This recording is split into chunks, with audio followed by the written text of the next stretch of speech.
Jesus Cristo ensinou por 3 métodos preferencialmente: por parábolas, que veremos hoje, por explicar o texto bíblico, como fez no Sermão do Monte, ou por aplicar diretamente na vida, como fez, por exemplo, com a mulher samaritana.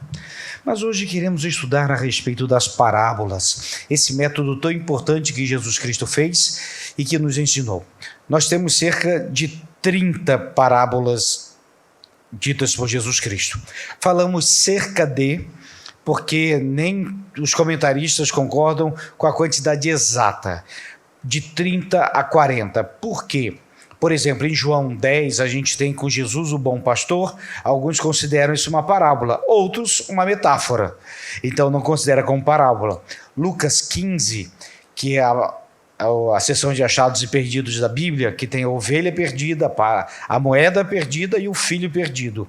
Alguns consideram uma única parábola, outros 3 parábolas. Por isso que não se tem esse número. Mas o certo é que Jesus Cristo falava. E o que a gente quer entender um pouquinho hoje é como era isso. E eu convido você a abrir a sua Bíblia em Mateus capítulo 13. Mateus capítulo 13 concentra uma porção interessante de parábolas e tem a parábola do semeador. Mas eu quero chamar a atenção especificamente a partir do verso 10. Estou lendo na Nova Versão Transformadora, NVT.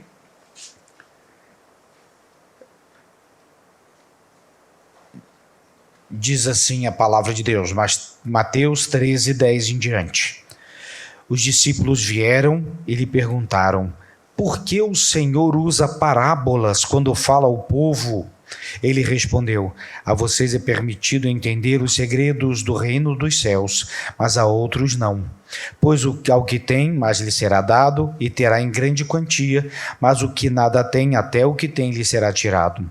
E por isso que uso parábolas. Eles olham, mas não veem, escutam, mas não ouvem, nem entendem. Cumpre-se desse modo a profecia de Isaías. Então Jesus Cristo vai explicar o texto de Isaías e depois explicar a parábola do semeador. O que nos traz alguns princípios e queremos entender, primeiro, as características de uma parábola bíblica. Isso é importante para a gente entender. A primeira delas é o uso de elementos do dia a dia. Jesus usava situações cotidianas. Isso é tão bom porque tornava as coisas muito mais acessíveis e muito mais familiares. A parábola do semeador é um caso clássico. Diz a Escritura que Jesus estava no barco, olhando para a praia, falando da parábola do semeador, e atrás dessa praia tinha uma plantação. Por isso o povo estava muito fácil de entender. Segundo, comparações simples com significados profundos. É interessante como as parábolas geralmente apresentam comparações muito simples, como o do grão de mostarda, mas com significados tão extraordinários. Toda parábola tem uma mensagem principal. Isso é interessante porque, e aqui vai uma advertência, algumas pessoas pegam algumas parábolas de Jesus e pegam na minúcia da vírgula do pontinho ali e diz, isso tem um significado a isso, aquilo, outro. A ideia e o consenso, meus irmãos, é que as parábolas de Jesus têm uma mensagem central. Tem sempre uma história que eu gosto de contar, a parábola do filho pródigo. Ela não é sobre família, é sobre salvação.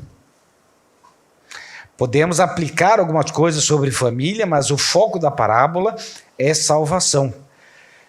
E aí tinha um seminarista gaiato, enfim, pregou 1 hora sobre a parábola do filho pródigo no Dia das Mães. E o pai fez isso, o pai fez aquilo outro, o pai é isso, o pai é aquilo outro. E no final ele termina dizendo, e se o pai fez isso, imagina a mãe. Nada disso está lá. Então é preciso compreender que o tópico principal do filho pródigo é salvação. Chamado à reflexão, As parábolas raramente explicam tudo diretamente. A gente precisa refletir um pouquinho. Jesus, meus irmãos, da mesma forma que ele usava de simplicidade, ele usava de profundidade. É como se ele instigasse em cada um de nós compreender e entender um pouco mais. E ele fez isso. Aplicação espiritual. Todas as histórias têm aplicações espirituais para as nossas vidas. Revelação e ocultação. No texto que lemos de Mateus 13, é interessante que Jesus Cristo diz: alguns vão ouvir e entender, outros não. Isaías já anunciava isso lá no passado. É interessante, quem tem um coração duro, você pode abrir o mar, fazer um coxo andar, fazer a chuva parar ou mesmo o sol. Essa pessoa não vai acreditar. E Jesus Cristo quis deixar isso bem claro, e por isso que as parábolas também tinham esse significado. Para o que crê, elas são tão claras, para o que não crê, nem tanto. Simplicidade e universalidade. As histórias eram simples, mas universais. Falei das coisas perdidas. Quem nunca perdeu uma moeda, um dinheiro? Quem nunca perdeu alguma coisa em casa? Quando Jesus fala isso, gente, ele fala para todos nós. E isso trouxe algo de extraordinário, que essa simplicidade todos poderiam entender. Da maior complexidade teológica que tem cada uma delas, a pessoa mais simples, analfabeta, que não tem conhecimento nenhum, ao ouvir essa história, sabe o que é perder uma moeda, sabe o esforço para ir atrás dela e sabe da importância disso. Jesus foi brilhante nisso. Foco no relacionamento. Outra coisa interessante é quase todas as parábolas apontam para como os seres humanos devem se relacionar com Deus ou com o próximo, como a parábola do bom samaritano, que era como se lidar com o próximo.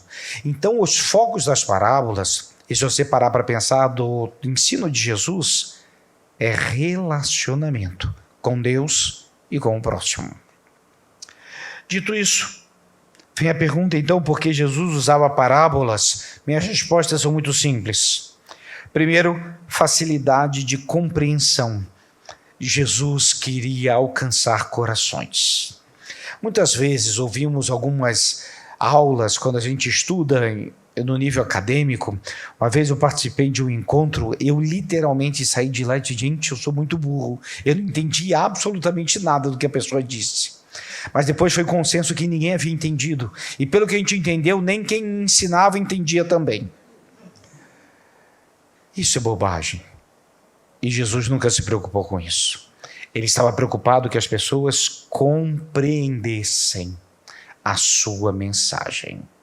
E por isso, ele o fez assim. Facilidade de compreensão. Segunda coisa, despertar o interesse e a reflexão. Todo mundo gosta de uma boa história. No nosso caso, a gente gosta de um caos. Jesus, todo mundo gosta de boa história, gente. A gente vive, o ser humano vive de histórias. E Jesus sabia disso. E ele fez questão de contá-las. Preservação da mensagem. Histórias que marcam são contadas para outras pessoas. Quando a gente conhece uma boa história, a gente precisa contar. É interessante, para que isso chegasse hoje aqui, essas simples histórias precisavam ter significado. E encontraram significado nos corações. E por serem simples, diretas, fácil de memorizar, elas foram passadas de voz a voz, até que ficou escrita e passou por milhares de anos para chegar até nós. E isso é extraordinário. E o quarto motivo é a profundidade teológica. Sempre tem muito mais a aprender numa boa história do que numa grande palestra. Se você parar para pensar, Jesus Cristo ensinou muito. Não temos todos os registros de todos os ensinos de Jesus. Mas o Sermão do Monte, se você ler devagar, leva 15 minutos para você ler o sermão inteiro. Jesus sempre foi muito direto e prático nas suas mensagens. Ele não precisava de muito tempo. Ele precisava de uma boa história e de um coração disposto a ouvir. E aí, sim, essas parábolas fizeram sentido. No material que nós entregamos para cada um aí, tem uma listinha com cerca de 30 parábolas, em que tem a referência bíblica, tem a mensagem central e vale um exercício.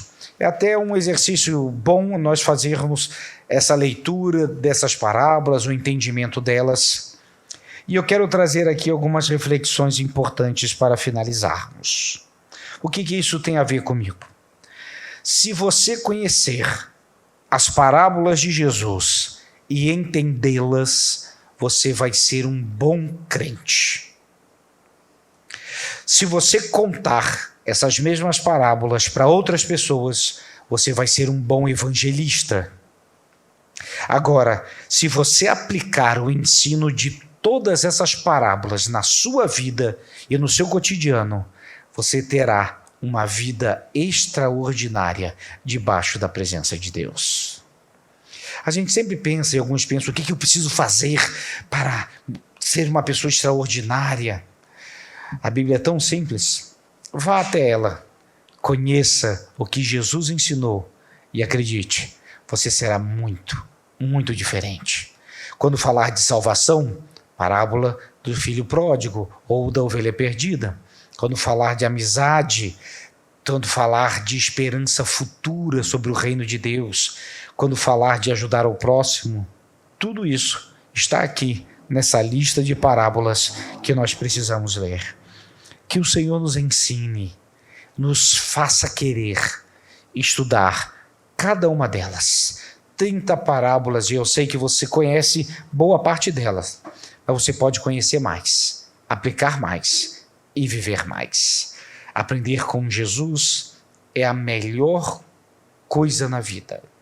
E por isso, convido você a fazer.